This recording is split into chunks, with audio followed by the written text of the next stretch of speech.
Bonjour, je suis Claire Chapler, psychologue, et en prévision du mois des émotions, je vais vous parler aujourd'hui de la colère.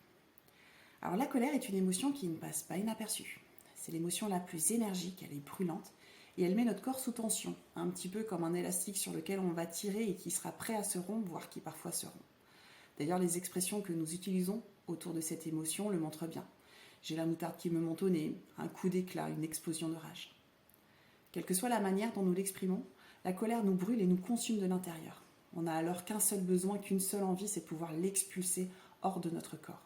Se contenir est extrêmement compliqué. Mais alors de quoi nous parle la colère ? La colère arrive lorsque nous nous sentons attaqués, dans nos valeurs, nos comportements, ou bien dans nos envies, ou encore dans nos besoins.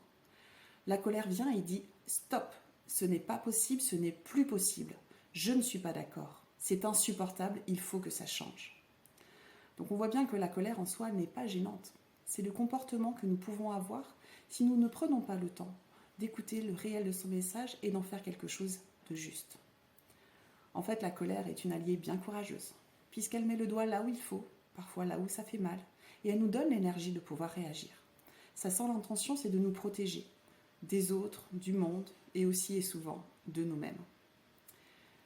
Ce n'est pas simple d'écouter sa colère, surtout quand on est submergé par le raz-de-marée. Nous verrons ensemble la manière dont nous pouvons construire une sorte de mégaphone interne spéciale colère le jeudi 9 mars dans le cadre du mois des émotions. D'ici là, je vous souhaite une très belle journée et je vous dis à demain pour une nouvelle émotion.